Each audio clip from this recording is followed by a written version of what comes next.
30 seconds of silence! I couldn't hold it anymore. The cough suddenly came. I was trying. I'm pretty sure I picked up the shuffling of your shirt in the beginning of that. All right, you want to lead us off? Well, do we need to do it again? No, we'll be fine. It was just funny because your hand twitched. You almost slapped your phone. They can deal with it. But no, I was holding that cough, and it's like... I had to burp. Okay. Oh, so we're getting into it now. Good morning, Alex. Good morning, Tyler. Talking about amped up. I'm glad you're amped up. Woo! Oh my God. One day when this stuff gets on the YouTubes, you'll see we're both in Star Wars shirts. Star Wars shirts. That we got for Christmas. And I got my Star Wars socks on. I'm all Star Wars with my Mandalorian socks. I did not wear my socks. We love Star Wars, and we're amped up to talk about Star Wars because we're talking about Star Wars games. Star Wars things everywhere. Probably oh my goodness, dog! Go lay back down. Yeah, for real. They were so good. Anyway, yes, let's have you get us kicked off. Okay, so just to start, anyone who may be listening, please go on the Facebooks and the Twitters and the Instagrams and the thank you anyone who's on those and making comments, and you'll see that I comment back, and I want to have conversations with people and stuff. Well, yeah, we do. We go back and forth. We both try to help with the social media part. So yeah, I mean, we want to talk to people. We want to engage. So in order for me to engage with you, I need you to engage with me. So click the links, send the comments, and do the shares and the likes and all that stuff. Like, review, subscribe eventually. Yeah, subscribe. We'll be hopefully be on YouTube here soon. But hopefully by the time this one comes out. I'll say by the time you hear this one, we should hopefully have at least our first video out. We wanted to record this one because they're talking about Jedi Fallen Order 2 coming out. We didn't even say what game we're playing. I'm getting into that right now. With the potential release of Jedi Fallen Order 2, we wanted to, because I'd never played it, Tyler played it, we wanted to talk about Jedi Fallen Order. So this one's going to be about Jedi Fallen Order. So that may have been released, or the release date by now. This may be May. May the 4th be with you, by the way, if it's around that time. So we wanted to do Jedi Fallen Order. Yep. And this is the first game that I've had 2.5 solid pages of notes. I had one other game that had a third page that had one line, but this one 2.5 solid. Was it Dark Souls 2? I think so, yeah, but I had a lot to say about this one. I am nervous because that could be a good or bad thing. Usually when you have that many notes, you have a lot of critiques. I do have a lot of critiques. Yeah. So I'm going to say... I'll say, first of all, let's state what we played it on. What so platform? I played it on Xbox One because that's standard what I have. Xbox just One, regular right? Xbox One. So I played it on PC. I previously have played it on Xbox One. To be fair to it, I know Xbox One is not as powerful as PCs. That bonged pretty bad, so I won't lock that anymore.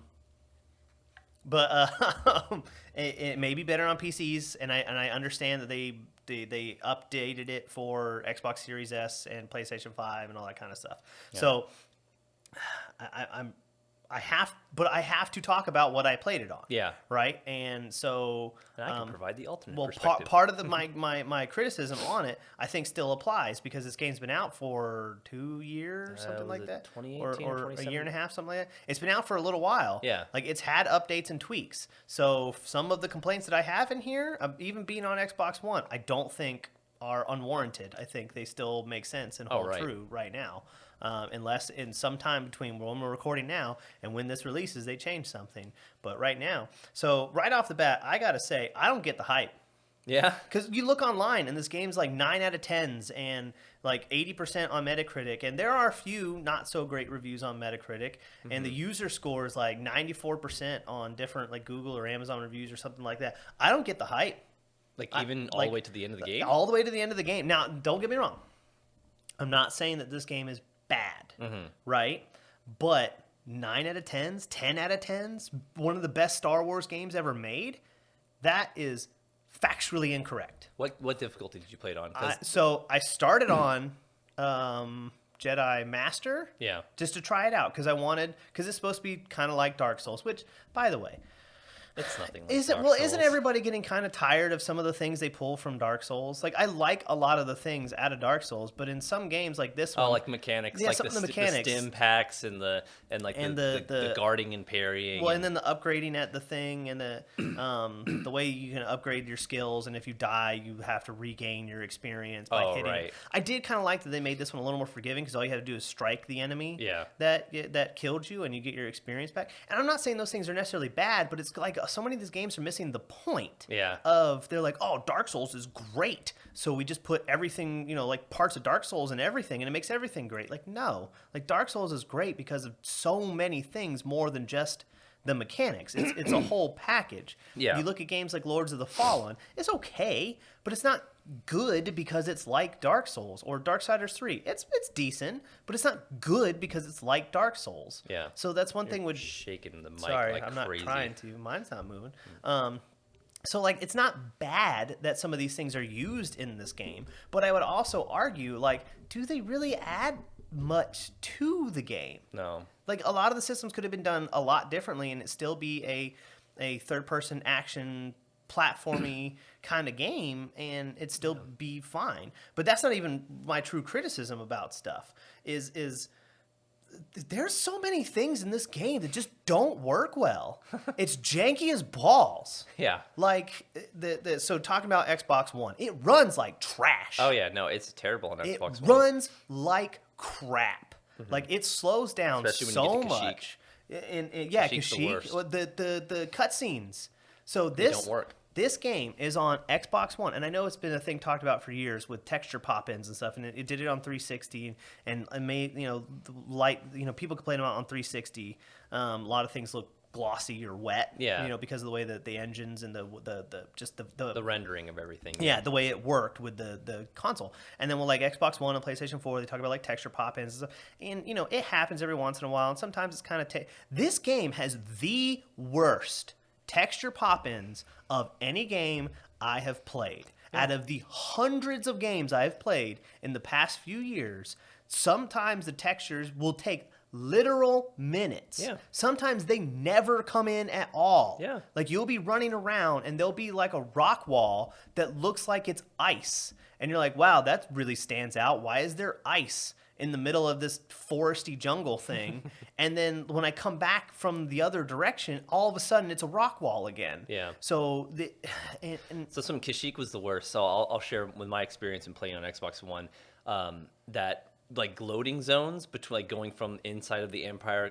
compounds, and then going back out into the forest. Sometimes the door would open, but the environment wouldn't have loaded, so I would just fall through the world. Yeah. Like literally, Yeah. just like I had a couple of moments where I got caught, or like freeze. I'd walk in a room and then all of a sudden I'd be like in a void of weird shapes and strange geometry. I never fell, so they might have fixed that a little bit. Yeah. But I would stand there for a minute and be like, what happened? Is this, are we playing Control again or something? Or we're walking to a weird different room? Yeah. And then you wait a second and all of a sudden things start popping in. Like, oh, okay, the world just hadn't loaded yet. Yeah. Like, I would rather a loading screen than the game not to work. Yeah. I know long loading screens sucks, and this one had some decently long ones. Yeah. Especially like when you die and respawn, God, it takes forever to get yeah. back into it.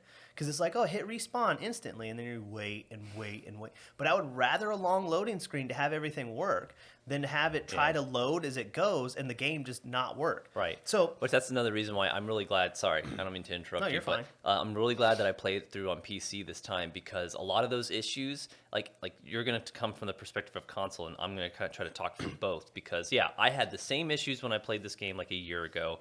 It was a slog getting through it, especially because I played it on Jedi Master as well, and like just everything just didn't.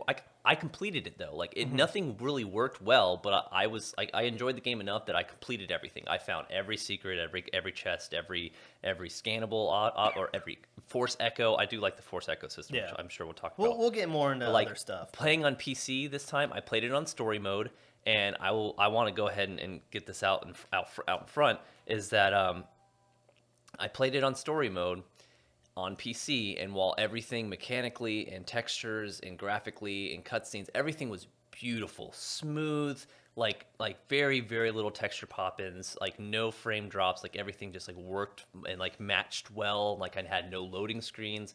But I didn't experience the death screen very often because I was playing in story mode. When I did, it came right back, almost instantly.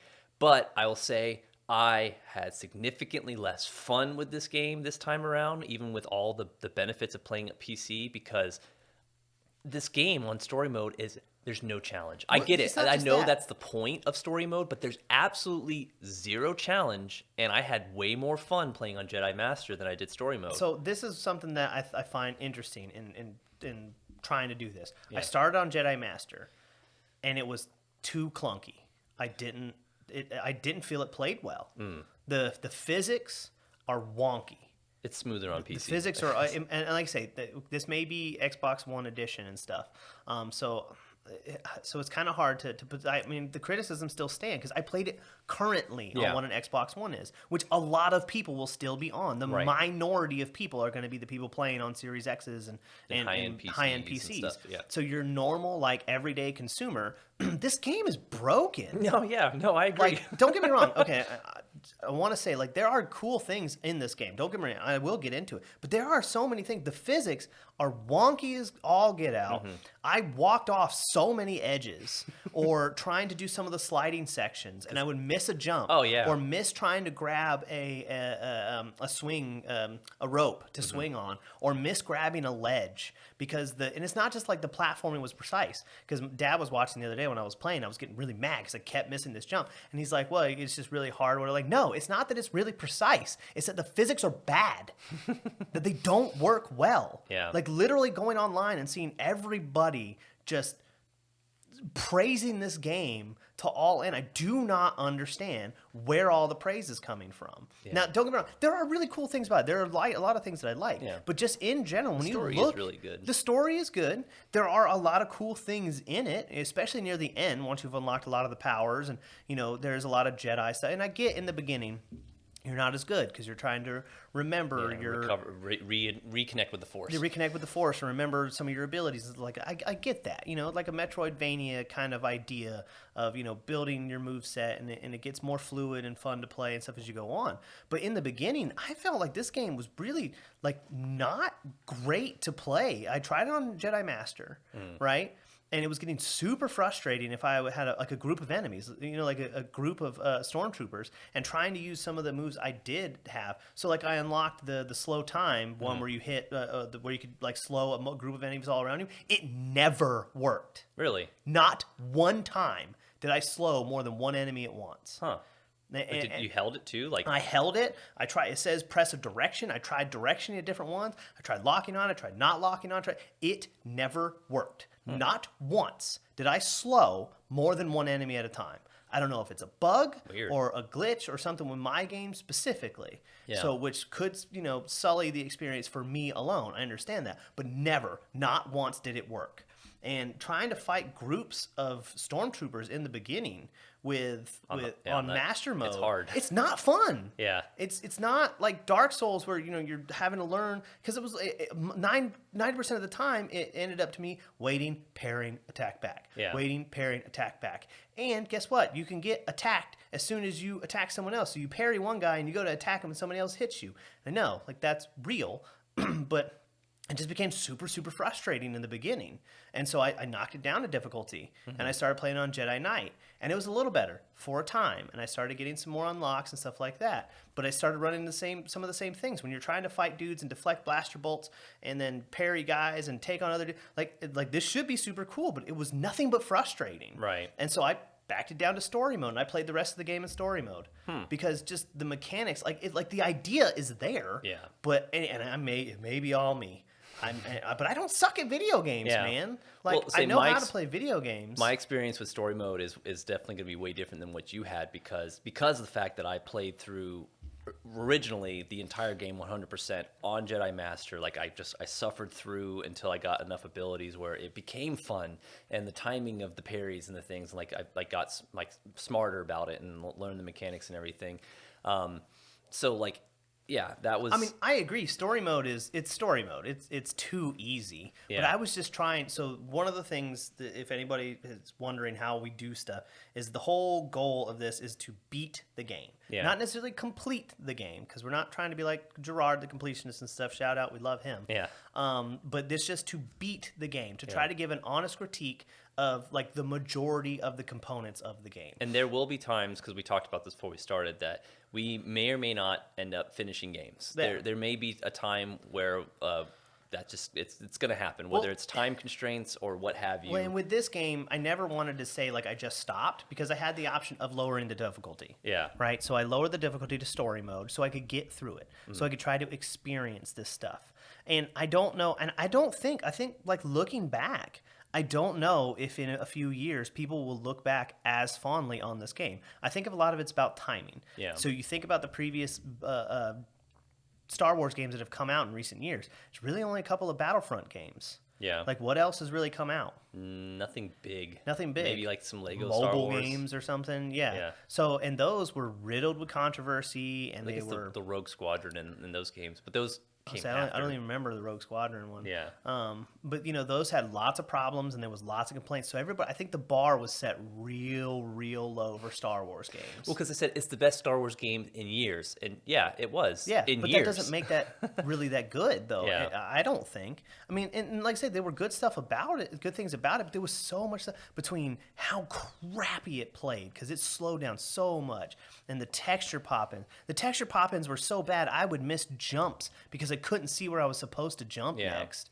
The physics, I would miss stuff, and it does this thing we've talked about, like it controlled this modern 3D characters where everybody moves around real weird and stuff. Like people don't move like that. Yeah, and especially does the same thing. Yeah, especially not like a Jedi who's supposed to be supposedly, if you're in tune with the Force and you can wield a lightsaber because you need the Force to help wield such a light and crazy dangerous weapon and stuff. Like this dude, I mean, okay. I'm not saying he should be doing backflips all over the place because I have my own apprehensions about stuff like that in the Star Wars movies and such. But like he should at least be able to like move like a normal person. Yeah. But he doesn't. Where's Force speed? Yeah. No, there was a lot of times I was like, where's Force dash? Because I wish you could have double jumped and dashed in the air in some spots. That would have made things. But even just like running on the walls, trying to get the right height to do a wall run and make it all the way through a channel. Like it can be done. Obviously, I did it all and I beat the game. But there were so many times where I'm like, this should just work better. And like there are other games, like Prince of Persia games and things like that, that they took a lot of these concepts from that work so much better. Part of that is as you progress through the story, getting the unlocking your abilities makes that smoother. But yeah, like it just. But even when you had the double jump, the Jedi flip by the end of the game, I still missed jumps because the double flip doesn't really get you a lot more height or anything. Half the time it's useless. It's so timing based. Like you have to make sure you use it just the right time to get the. Well, then there right were other distance. jumps where it's too far for you to jump normal, but if you double jump you might too jump late, over it. I jumped right over it, and it's like. And it's not like Crash Bandicoot where people are like, oh, it's too precise. Like, yes, Crash Bandicoot is designed to be a very, very precision platformer game. Yeah, it's, like I say, very, very precision platformer. This game, some of the physics were just not done very well. Right. And even some of the combat, yes, by the end of the game, a lot of the stuff got really cool. When I had almost every ability unlocked. Taking out ATSTs and stuff. Yeah, and I'm force pushing like 10 dudes over, and I'm throwing the lightsaber, and I'm guarding these things and stuff. But it still never really just worked super, super smooth. I felt more powerful, a lot cooler by the end, because it's like, yeah, now I'm getting back to be like Jedi, and Jedi is taking out these dudes and stuff. But I don't know, it never got to the point where I was totally satisfied with it.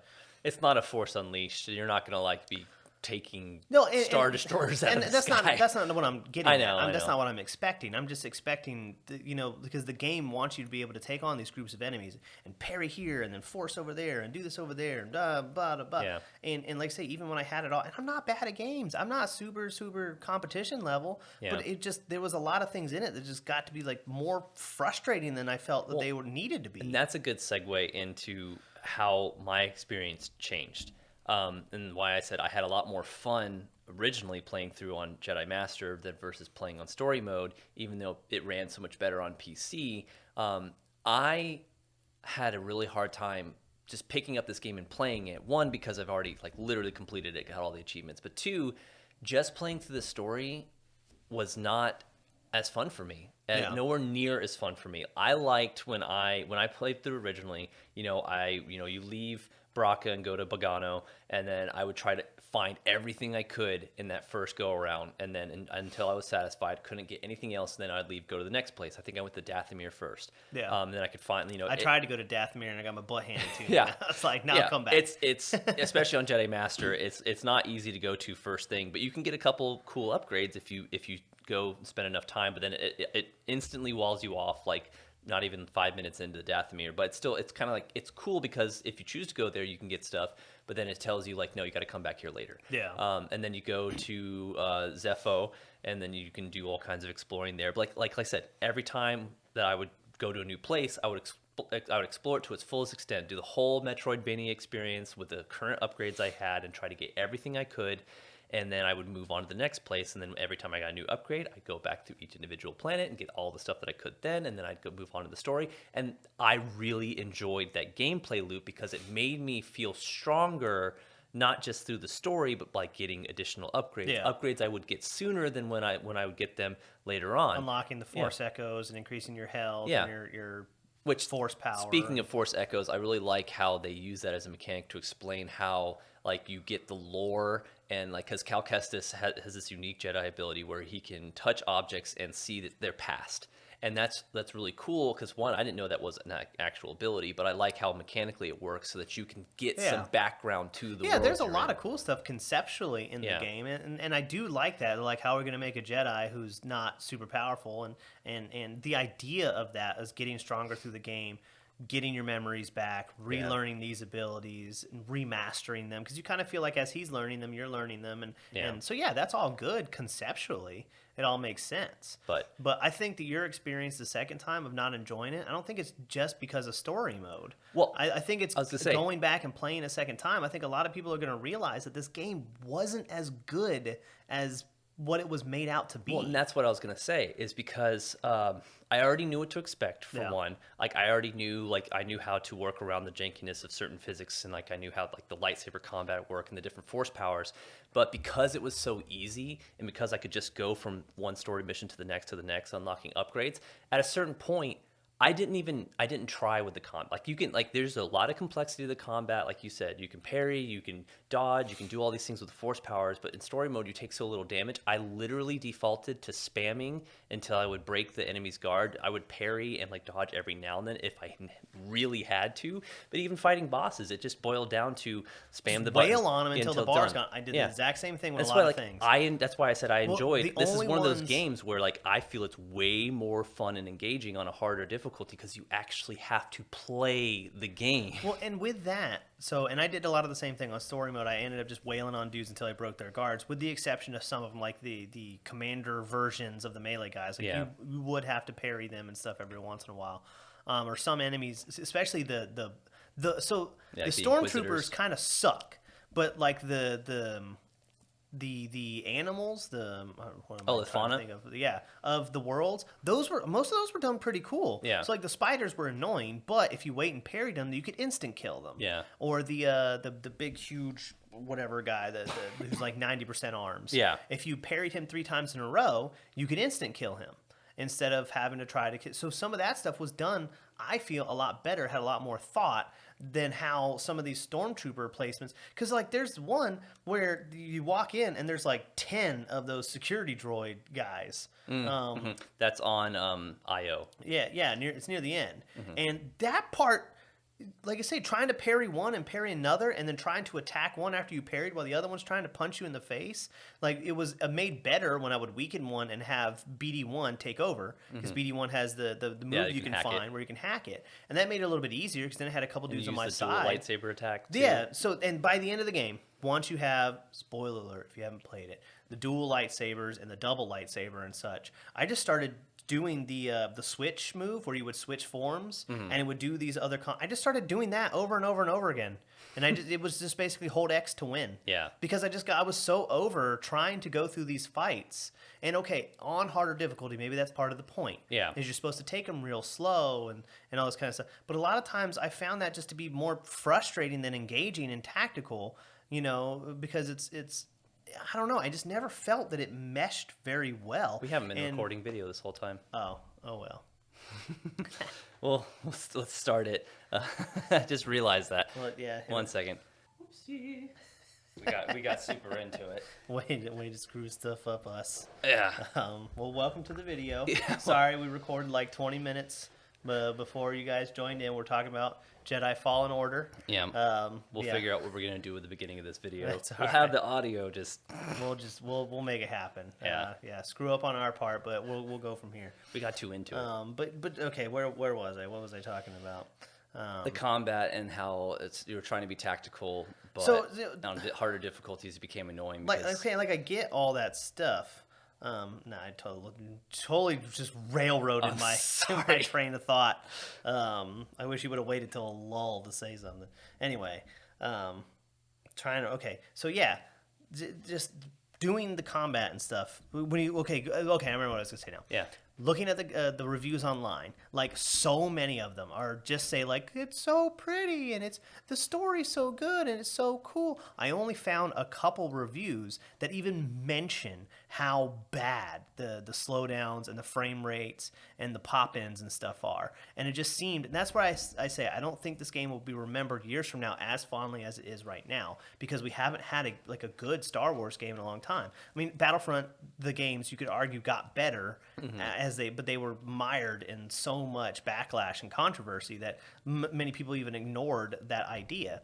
So to have this come out was kind of like a breath of fresh air in comparison to all these things. But when you go back, I really think if people go back and look at it with a more critical eye, instead of just, oh, I love Star Wars, or, Star Wars is for children kind of mentality, I think a lot of people will find, rethink how a lot of this stuff works. No, I'll tell you, I said, I don't even, you can have that perspective right now. I have that exact perspective because, like I said, I just, pure and simple, it was way prettier on PC. It ran better. The story was still just as good, but, between just doing the story and not doing the typical gameplay loop of going and exploring the world and finding the upgrades as I wanted to, and just with the just knowing the difficulty scales and how things change based on the difficulties and the way the combat works, I can tell you right now, I still enjoyed it because I still really like this game, but I agree, compared to the first time when I played it, when I had different expectations versus going into it now. Having already experienced it, it's not anywhere.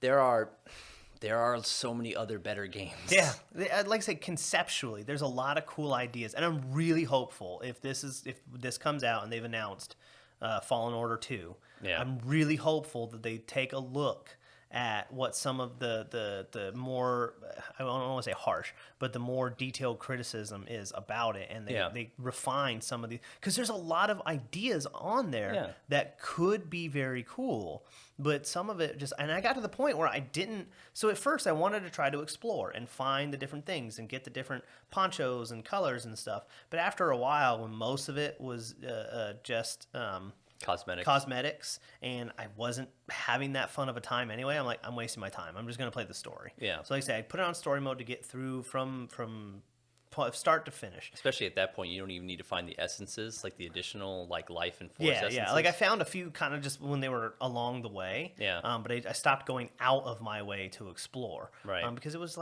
I'm spending time in this world that I'm not liking. Yeah. And even getting through to experience the story, it's almost like, I don't know if it's worth it. The game's okay.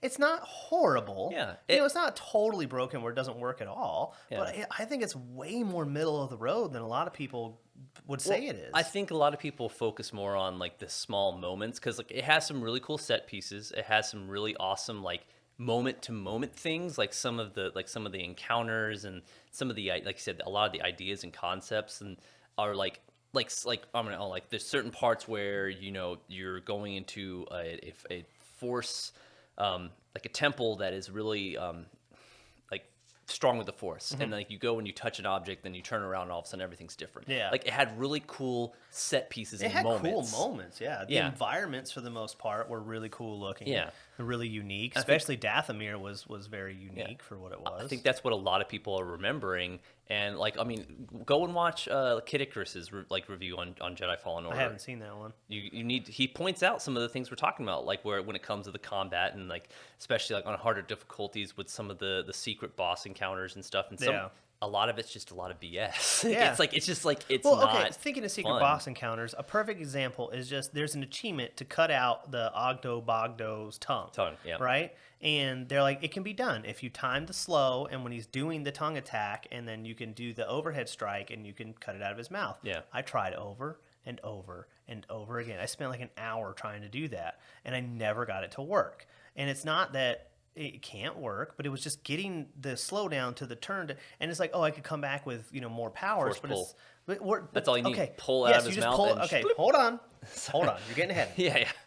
So I was just saying, like, yes, I know you can come back. You're supposed to come back when you have more force essence and more abilities, and you can just force pull the tongue out of his mouth. But I wanted to try to do, because they're like, oh yeah, if you just time it, you can do it. Because on the internet, like, oh yeah, this guy, you time it, I did the same thing. Like, you couldn't do it. I'm sure it can be done. I'm sure people have done it. But I tried over and over, and I just got to a point where I'm like, I know this is the harder way to do it, but it shouldn't be this crazy just to time this simple overhead slide. Like, the tongue is there, and I would miss. And I would cut through it sometimes, and it wouldn't cut the tongue. It had a really weird hitbox. I know exactly what you're talking about because I tried doing the exact same thing the same way you're talking about, and it has a weird hitbox. You have to hit it like on the tip of the tongue. Yeah, that's why later on. Well, even with force pulling it, I missed a couple of times. And it took me a couple of tries. Excuse me. So it's just one of those where it's just like I think that is a microcosm of just the whole idea of some of the things just aren't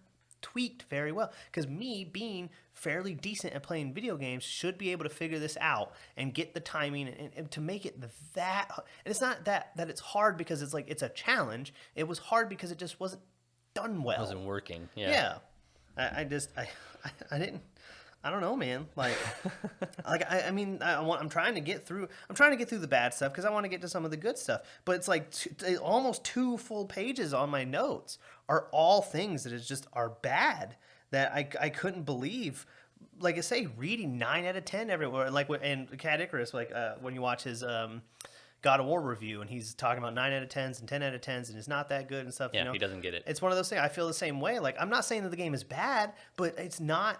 Like, it's the next coming of gaming messiah or whatever. You know what I mean? Like, it's not as good as you people are saying it is. Like, there's something that I don't know.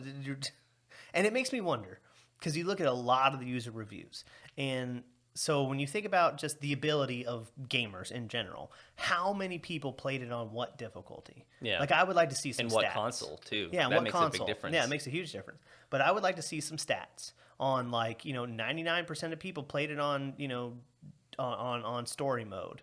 Then I would kind of understand where everybody is so willing to just kiss this thing's feet. And I don't know if a lot of reviewers, because I know a lot of the big online reviewers get trashed because they say that, most of them aren't very good. Like, there's the infamous one where the guy couldn't even get through the tutorial on Cuphead. And it's like, are you serious? Just like double jump. You know what I mean? Double jump dash. Well, and I don't know if they made that to be a joke. They totally could have. I mean, that could all just be, fake, and they're pulling out the rug out from everybody and getting clicks and stuff. Because, it's possible. But when you just in general, when you read so many big company online reviews, they don't finish the game. They play it for like an hour and they do a review of the whole game. Yeah, because they have a way worse churn and burn. Yeah, kind of schedule and stuff. Yeah. So then we don't want to be that. Like, we're trying not to be seen as that way. It's our goal is to beat the game. Honest. To be able to talk about it, we want to at least beat the game. Exactly. Honest, full, perspectives. The whole name of the show from the first episode, if you recall, is perspectives of the entire game, or of as much of a game as we could tolerate. Yeah, well, and just the entire thing from this game is just like, it is not as good as people are saying it is. I think what really helped it is it came out at a time where the controversy with Battlefront 2 was happening. There was a significant lack of Metroidvania-style games, and it happened to just meet a certain. There was a drought of good Star Wars games in general, and it was perfect timing for what this game did in the gaming sphere at the time. Yeah. Honestly, because now in 2022 you have Metroid Dread, brand new Metroid game, which is phenomenal. Hopefully we'll talk about that at some point. But you have these other good examples of games that have come out since then that just do things better, and obviously that's how it should be. As gaming progresses, things should be better and working better, looking better, what have you. But yeah, it was this perfect storm of this game happened to fit a hole, it fit a gap that was missing in Star Wars and so many other genres for a time, and it did it fairly well. But yeah, if I had gone through, my first playthrough was on story mode in this game, I'd probably be even harsher on it because I'd be like, I'm bored. Yeah. I'm bored. I was bored through a lot of it, and I was really trying to enjoy it because if you see on the video, we're wearing our Star Wars. We love Star Wars. I watched Star Wars for the first time when I was like 4 or something. You know what I mean? Like, I have been an avid lover of Star Wars for so long. And so I was trying to fanboy out, and the whole time I just kept getting sucked out of it. Yeah. But so even just little stuff like, did you have an issue with some of the Force slow and timing some of the platform stuff?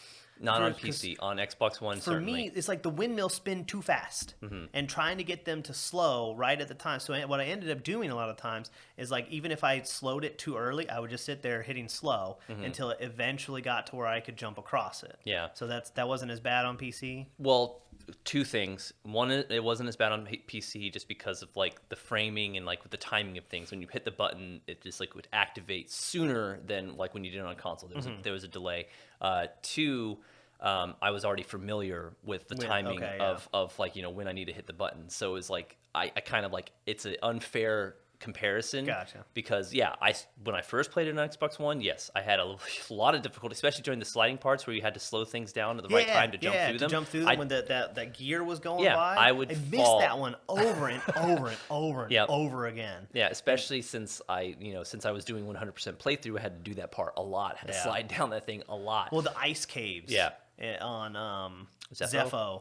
Dude, having to go up and around and then slide back and up and around and slide. I didn't even mean to go down there because I was like, because that's an optional area. Yeah. You don't have to go down there to progress. And I was like so mad at myself that I wasted like an hour and a half down there doing all these things and all these physics puzzles that I kept missing.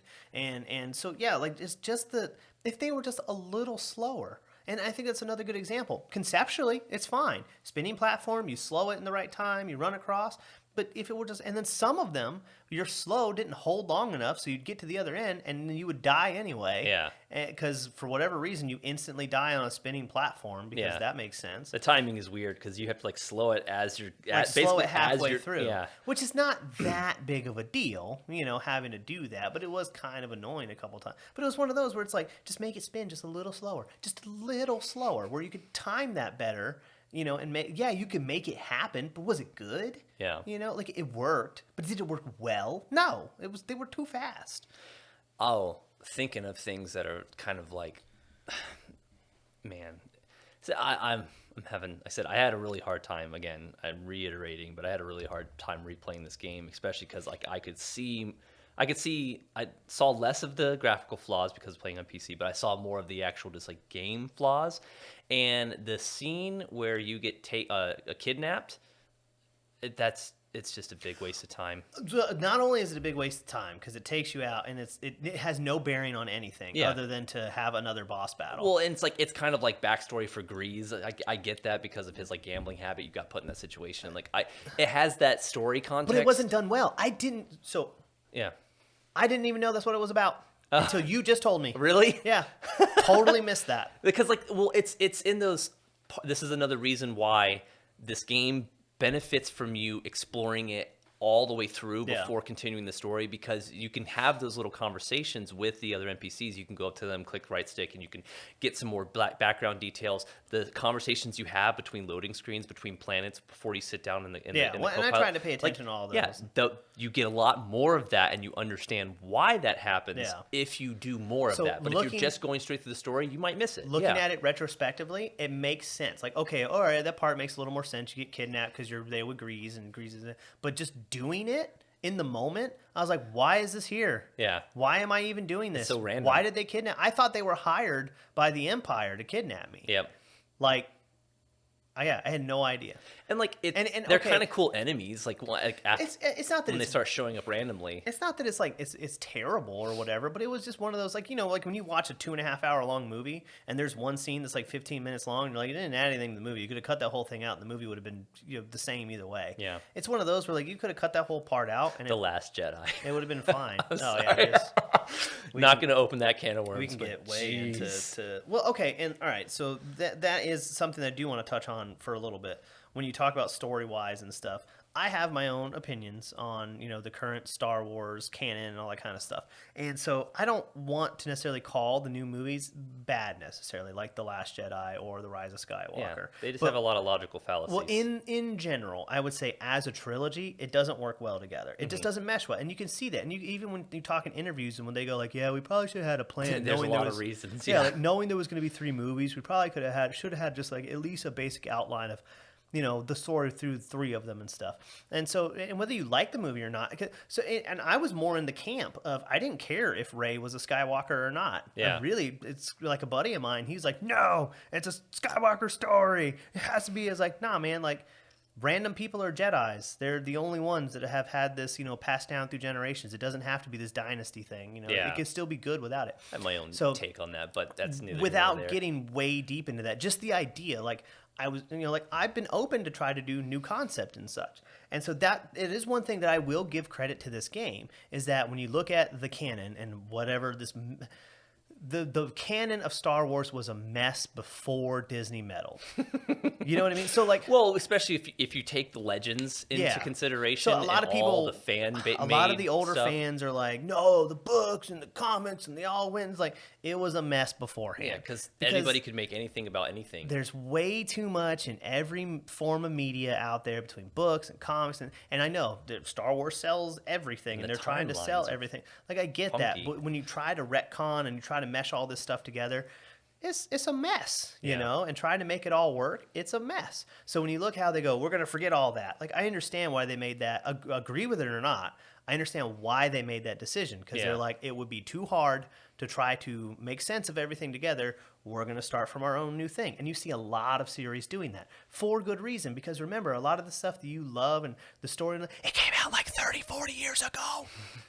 You have to remember that. Yeah. Newer generations nowadays aren't going to be as into it as you were 40 years ago. Right. So a lot of that kind of stuff, they're, you know, jumping off from a new point. Then, like video games specifically, a lot of the games you go, why are they making a remake or a reimagining of that? It's like, because the game's like 20 years old. Yeah.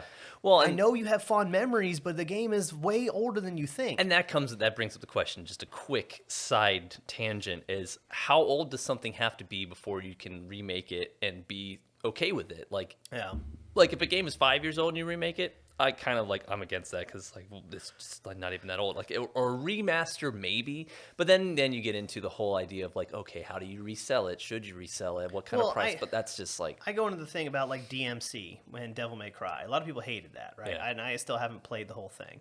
But the idea was like, they're going to reboot and try to do something different. Whether it was a good idea or not, I mean, it didn't necessarily pan out. But at least they weren't saying like, hey, this is, you know, they said it was like a different universe. This is a different Dante. Yeah. You know, you may not have liked him, but at least they went the route of, this is something new and different. It's elements from the old story in a new and different storyline. right. You know, so at least they gave you that, hey, this is not within that canon that you love so much. We're trying to go on a different direction. Now, you know, it didn't work out so well for them.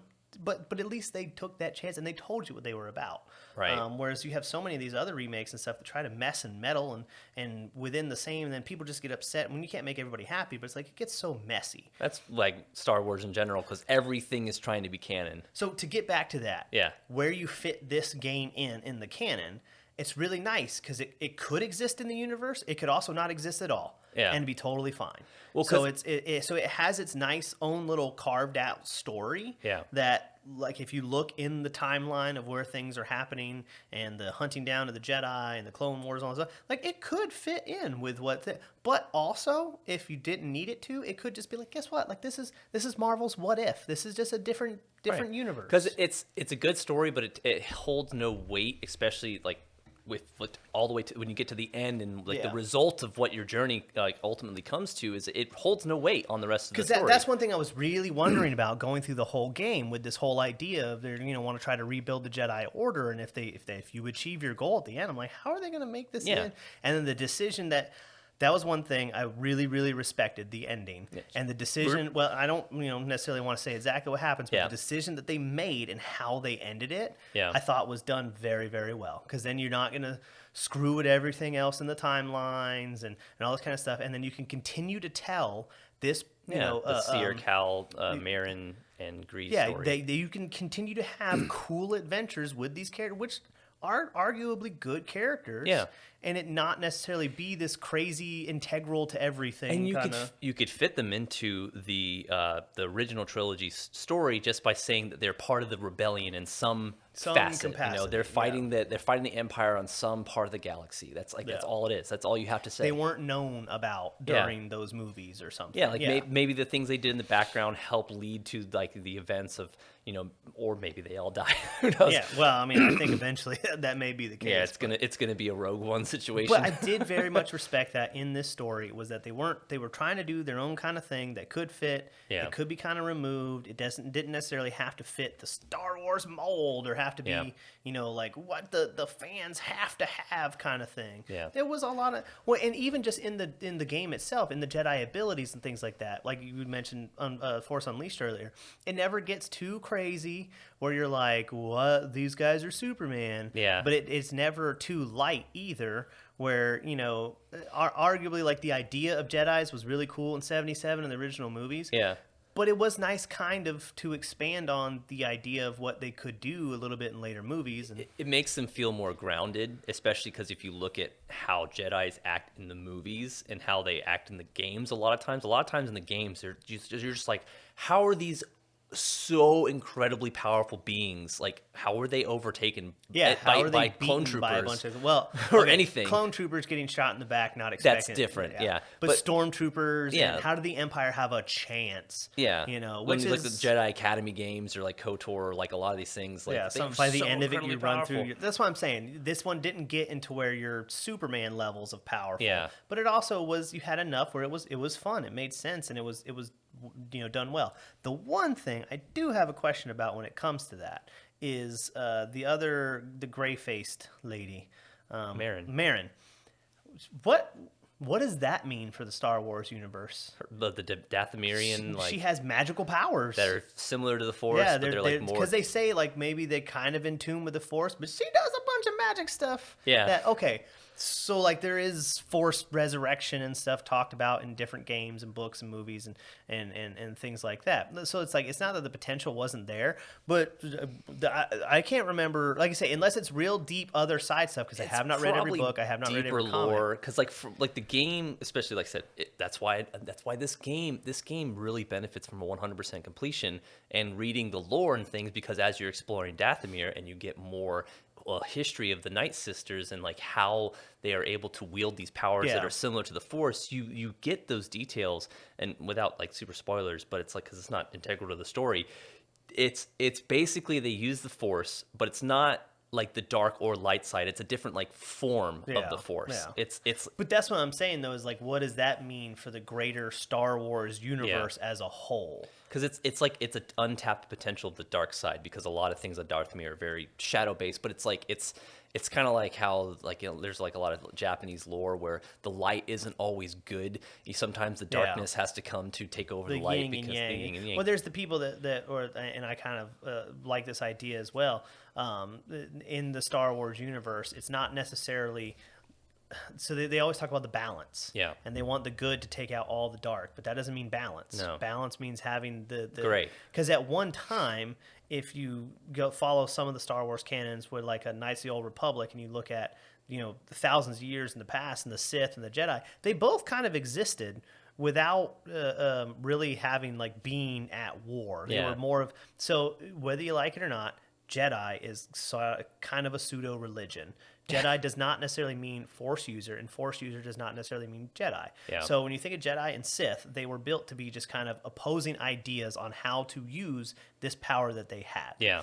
And it's not necessarily like that one person was inherently good or one person was inherently evil. And thousands of years ago, they coexisted in large numbers. Yeah, they were kind of always like conflicting with each other. There were times where there were wars and things like that, but it wasn't always necessarily like one is trying to totally wipe out the other. Yeah. And so when you argue balance, maybe the idea later on is not being so like this idea of rebuilding Jedi orders and stuff, not maybe being so harsh on the like you can't love and you can't say bad words and you can't, but being more of a what is it, Samuel L. Jackson's Mace Windu, they admit that he's more like a gray Jedi. He's in the middle, so it's like being able to have toe that line, still doing stuff for good, but necessarily using the dark side without corrupting you. Yeah, that's why I'm glad you bring that up, because if I were to, this is the biggest thing that I can praise, and maybe this is the thing that people focus on the most about what is actually good about this game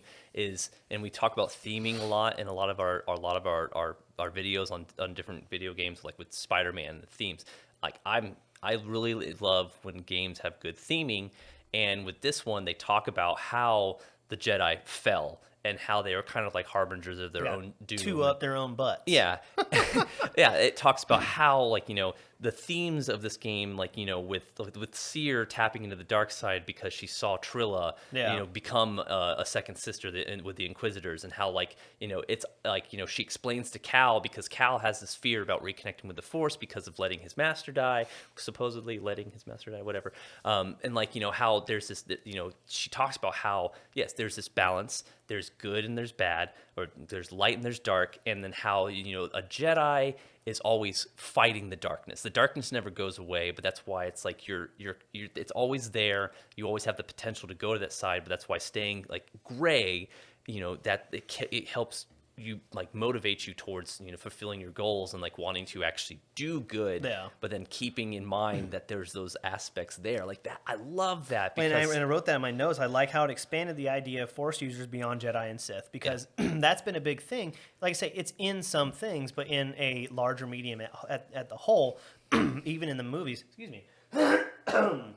Even in the movies and stuff, a lot of that is just not done as well as it's done very well in this game. In saying that like in Spider-Man when we did that one, the yin and yang, there's the good and the evil, and the evil and the good, and it's finding the balance between the two, and not falling too far into one side or the other. Because you could argue that people that are super altruistic and good hurt other people in their goal to be the most shining bright thing in the universe. So. Well, because it touches on fear a lot. There's a huge, I think the biggest overarching theme in this game is fear, and dealing with the response to fear and response to tragedy. Because Seer is afraid because she lost control of the dark side. Cal is afraid because he lost his connection with the Force, after losing his master. Grease is afraid because of he's afraid that his past is going to catch up to him, which it kind of does. And then like Marin's afraid because supposed Force user, lightsaber wielding beings came to her planet and like wiped everything out. So to them, the Jedi were evil. Yeah. So it's like everybody has this fear, but then like in the movies, fear leads to anger, anger leads to hatred, hatred leads to the dark side. But fear is also like if in this game it's a driving factor, and just like not letting that fear consume you, and becoming Darth Vader, like. Brings balance to the Force. Yeah. I love that. Yeah. This is really, I really like a lot of the way that the story, and I mean, there were parts of the story that could have been better here or there, but for the most part, like it is a good story. Yeah. I was very satisfied with the story by the end. I really like how they concluded it and how it had the potential. I liked the finality of it.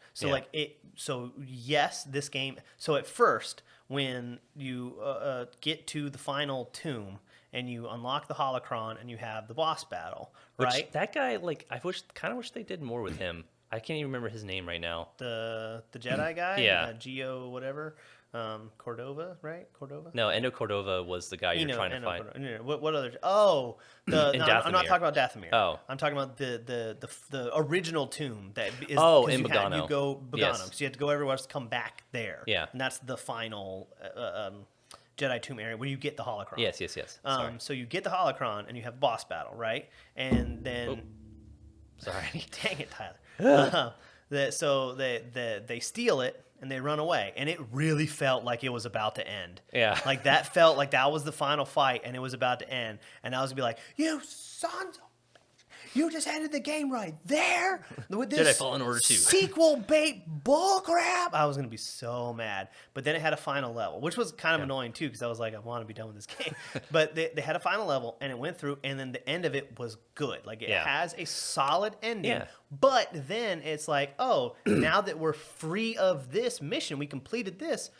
We're open to go on new adventures. What can we do? And I think the developers of this were really watching Mandalorian a lot, because the Mandalorian show does that too. Yeah. Because at the end of the season, I don't remember if it's season 1 or 2 or whatever, it's like mission complete. This thing is done.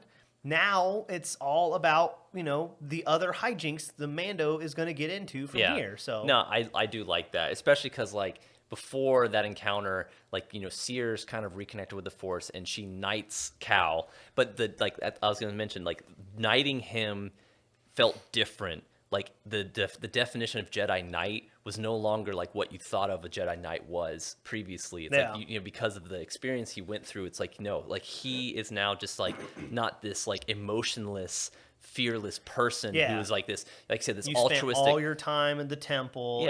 From a child, being basically brainwashed. It's like the argument of college versus real world experience kind of thing. Yeah, I have nothing against college, and college is important. But if all you do is spend your time in the classroom, you will have no idea how to apply what you learned in a real world sense. Like a lot of people who go to college, they figure that out when they go to, they get that job that, they went to school for 8 years for. They get there and they go like, oh, everything I learned is useless. Yeah, I don't know anything. Yeah, because they're there to teach you the foundation. They don't teach you how to apply it. Right. Like virtually at all. Like lawyers in law school. With Zach, when he talks about when he graduated law school and stuff, so much of law school just teaches you the history and the theory of law. Yeah. But you don't learn how to use it until you go and work for a firm. Right. And then the firm trains you how to. And it's specialized. You do mock trials and stuff in school, but it's not the same as once you work for a firm and then they go this is how it works in practice. Well, it's the same for my wife working for the VA, and for me, I'm eventually going to become an engineer. It's I have no practical experience as an engineer. I know I'm learning all the theory. I'm in grad school now trying to learn robotics, but it's until you actually go and specifically whether you do an internship and you gain that on-the-job experience of these are all the theories you've learned. Here's how to actually apply it. Yeah, it's the same. So thing. then that's one of those things where, like I say, I'm not saying one is necessarily better than the other. I'm saying that they need to be a symbiotic relationship. That's one thing I really liked about when we went to medical paramedic school, and so I went to EMT school. My wife went to paramedic school. Is they require you to do real world ride-alongs and stuff. Yeah. So you take the things you learn in school and you actually go and work in a hospital with real paramedics and real nurses and real doctors, or you work on real fire engines and you do this stuff for real, so kind of how to apply the things you're learning. Yeah. Because just doing it on paper is not the same as doing it in real life with your own hands. So it was really cool, like you say, to see that, yes, he remembered a lot of the stuff he learned in training, but then a lot of, he got knighted because of his growth and what he did in the world. Especially the person knighting him was a fallen Jedi with a Sith blade, just who is now reconnected with the Force. It's talk about subverting all these expectations. Yeah, it's these so many layers of just I'm sure there was some really hardcore Star Wars enthusiasts out there going this isn't right. How could this happen? How can she knight him and doing this? But no, it's you see the struggle. It's very warranted at that point. Yeah. Well, like we've talked about before, there's a difference between something being done well in general and what you like. Yeah. So just because it doesn't necessarily mesh with your idea of what Star Wars is, doesn't mean that it's not done well. So yeah, sure, it might not resonate with some people as much, but to argue to say that it's just trash and it's not done well, I don't know about that. They do it in a good way. Now, whether you like it as much, you might prefer the pristine Jedi religion kind of idea, and you can do that. That's fine. Yeah. But just to say that it's bad because that's what you like, I don't know. You know what I mean? Yeah. It's still done well. All right. So leading kind of, unless there's anything else specific, we're kind of getting towards the I mean, end. I got some other little stuff here, but nothing really at this point in the conversation that really bears bringing back up, except for the boss fights. So I didn't like any boss fight really. Oh yeah. I don't know about you. Some of them were okay, I think but it's I don't know. to me, okay, so this is where it's like it's the difference between being fun and accurate. I think it was actually pretty accurate, like lightsaber dueling. Yeah. For like the most accurate lightsaber dueling of any game that I've played, because you actually have to guard, parry, force power, dodge, and like kind of like, you know, do these certain things, and like especially in the harder difficulties, you have to really understand the mechanics of, like, you know, with at least the forced wielding, lightsaber wielding boss fights, I think were done really well. The other boss fights were just kind of like bigger enemies. See, I thought a lot of the force wielding lightsaber boss fights were boring. Well, did you do them all on story mode? But okay, so things are more difficult, but would it change the mechanics of how they work? Yes, I can tell you honestly, yes, it is so much different, the way your approach. Different in how? Well, because other than trying to parry their moves and trying to use force abilities against them at the right times and things like that, how does more difficult change that, other than it may take longer to achieve? So it's where story mode is like an aggressive style can just benefit you because you can just do whatever, you don't take a lot of damage.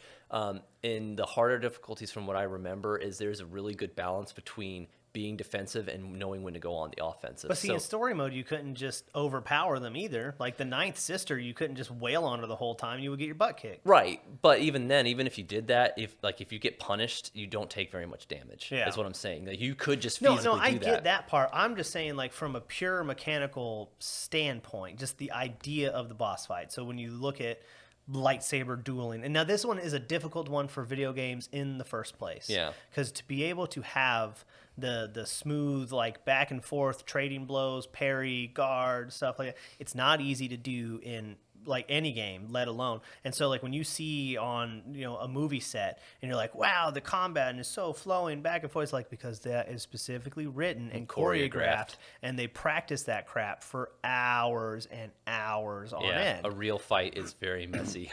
Real fights end up being more of what people do in video games, is you find the dominant strategy and you use it. Yeah. So, like, even if you're an opportunistic fighter and, you know, you get into a street fight and such, you know, if you're a trained fighter in a street fight versus someone who's not, you know, like, two untrained people just wail on each other. Yeah. Whereas someone who knows what they're doing a little bit and is looking for opportunity, a lot of fights end a lot quicker than you think they would. They're gonna 90% of fights go to the ground, so you're gonna get taken to the ground. Yeah. A lot of times it ends up people tackling each other. Yeah. So I'm just saying, like, just the idea in general, right? So of having this good back and forth and trade for a lot of the boss fights. Like, I tried to do like that parry, and I tried to see if I could wail and use force powers and stuff. Yeah. And especially the final fight with Trilla and stuff.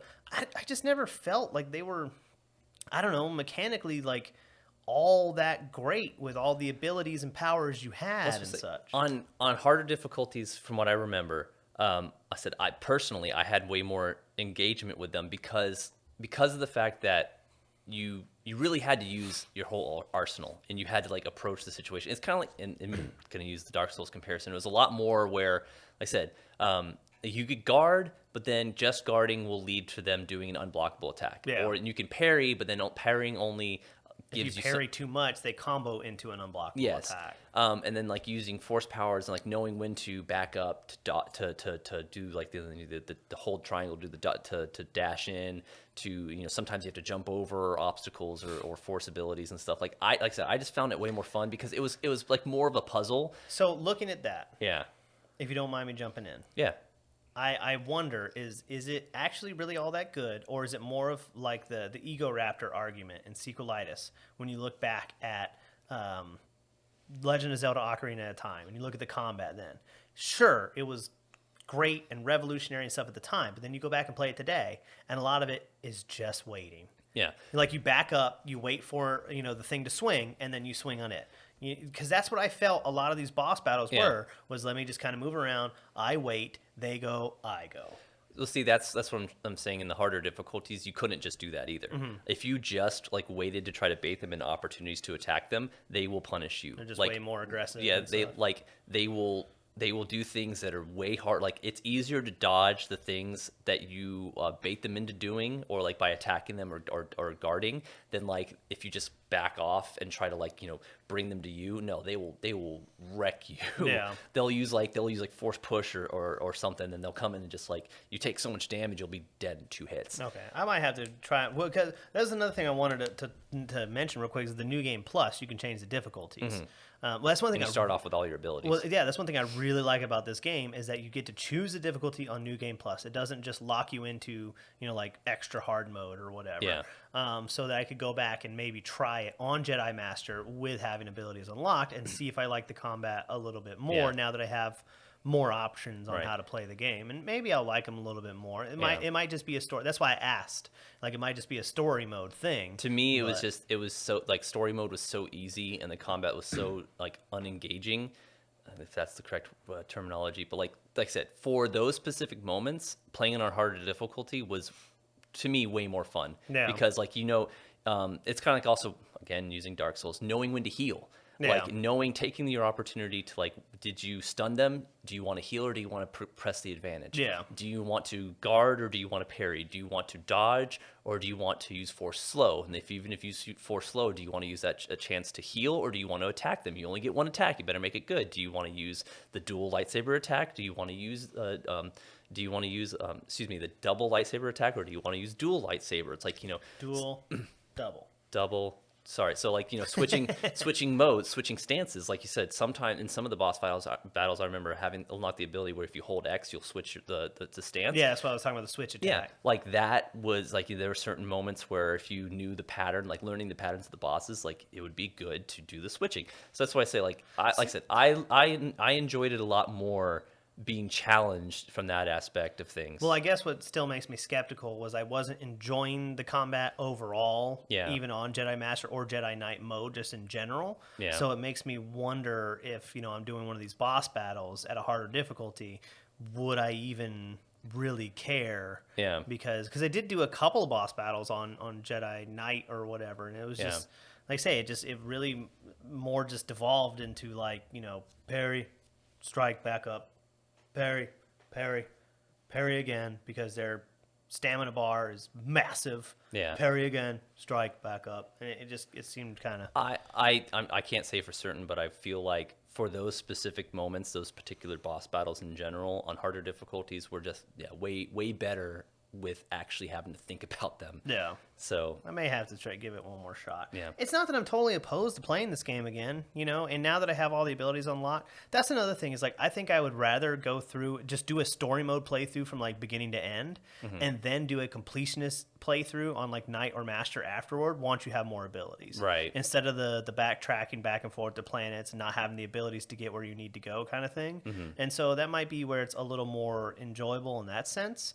Because that's even like with Final Fantasy 15. A lot of times, like I've talked to people and I've said like, hey man, just run through the story on your first playthrough. Don't worry about the side content. Just get from start to finish. Yeah. And then when you do New Game Plus, do the game over again and do all the side content in the New Game Plus. Because for me, it was a lot more beneficial, and a lot of that stuff flowed a lot better once you had a bunch of levels and a bunch of abilities, and you could do so. Because some of those side things are really hard if you try to do them as you go through the game. Yeah. And not that I'm saying to make them trivial, because they're still difficult in a New Game Plus.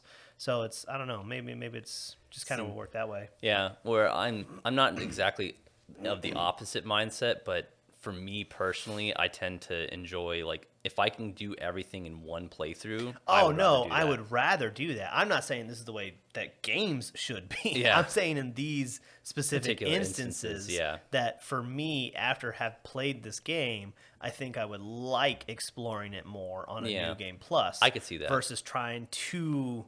Because it just felt... It got to be where it was a slog trying to find everything on the first playthrough for me.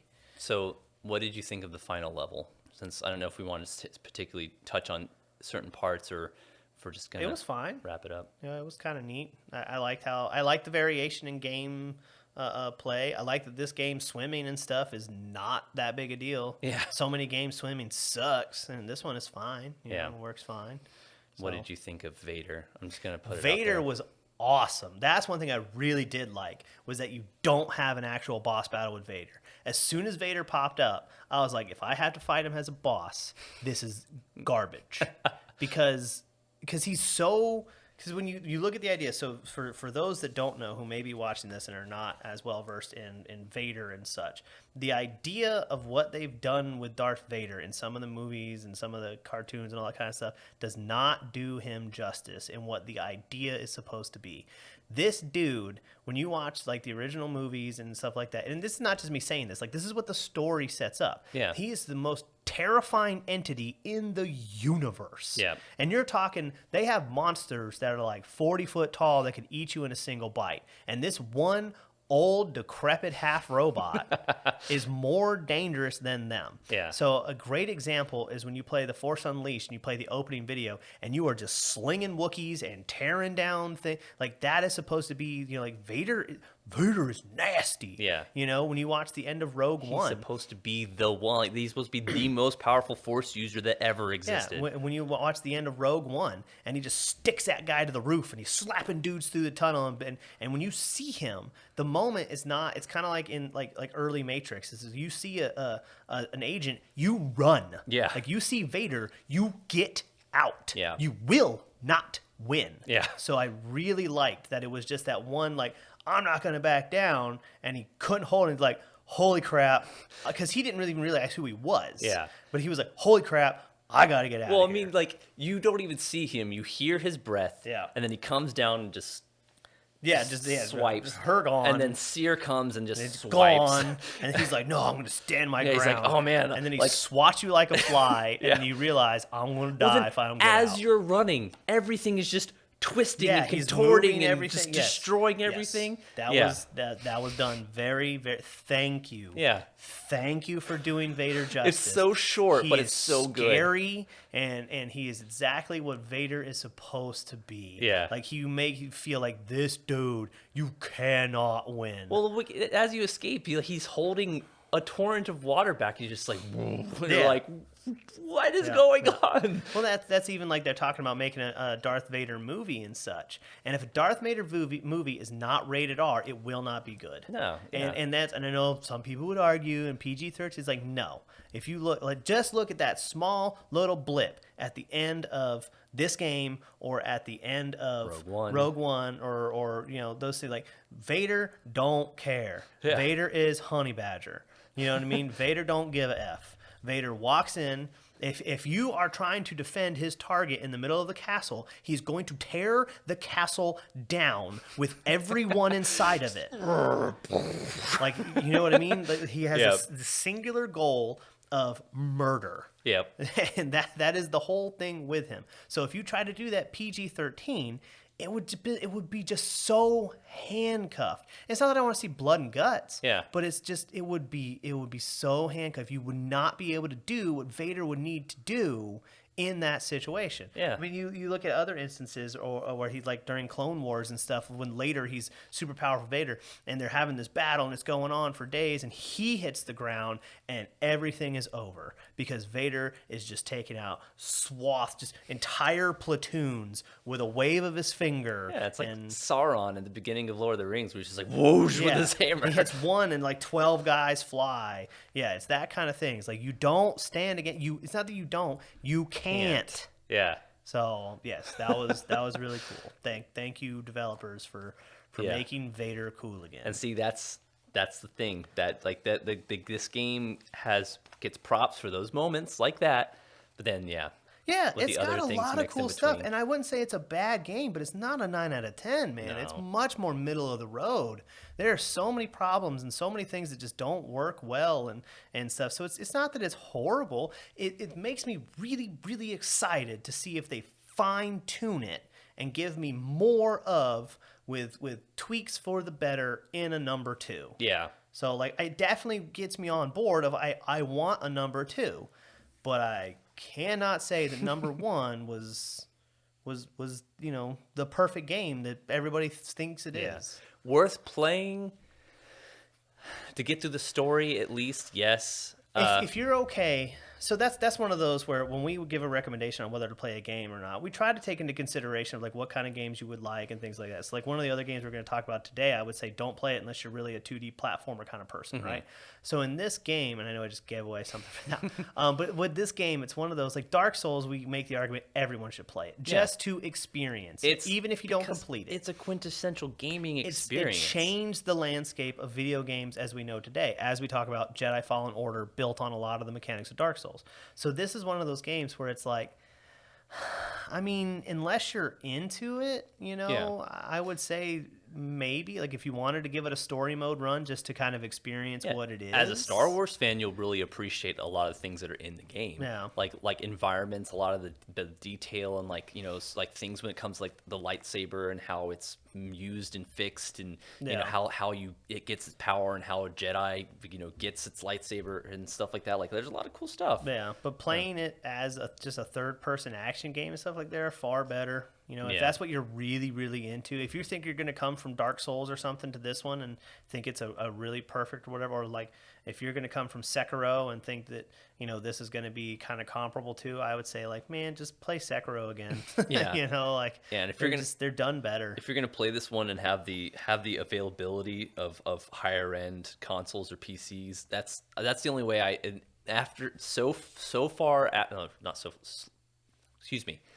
it's been a few years since it's been released, and especially with the problems that still happen on base consoles, it's not worth playing on those base consoles for sure. Yeah, like if you have a Series X or something, if it's been better and enhanced, or a PS5 or a PC. Yeah. Yeah, because it runs like garbage on Xbox One. Because, I would say finish the game. Is it worth completing? Only if you're like super into it. If you start playing it and love it, I mean, there's a lot of cool stuff you can get and a lot of rewarding things. Yeah. But if you start playing it and you're like, oh, it's only okay, like you don't have to find every little secret and stuff like that. Because the story mode itself is not very long, so it's short enough where you can get through a playthrough. And I mean, it'll take you a good week, maybe 2 weeks playing it casually if you only play a couple hours here or there. Yeah. So I mean, yeah, I guess with that, that's what we think about Fallen Order. Yeah. Hopefully. Not a bad game. Just has a lot of flaws. If you're still here, makes you hopeful for the next one. Hit the likes and the subscribes and all that kind of stuff. Yep. And thank you for listening. Yep. Have a good day. Bye-bye.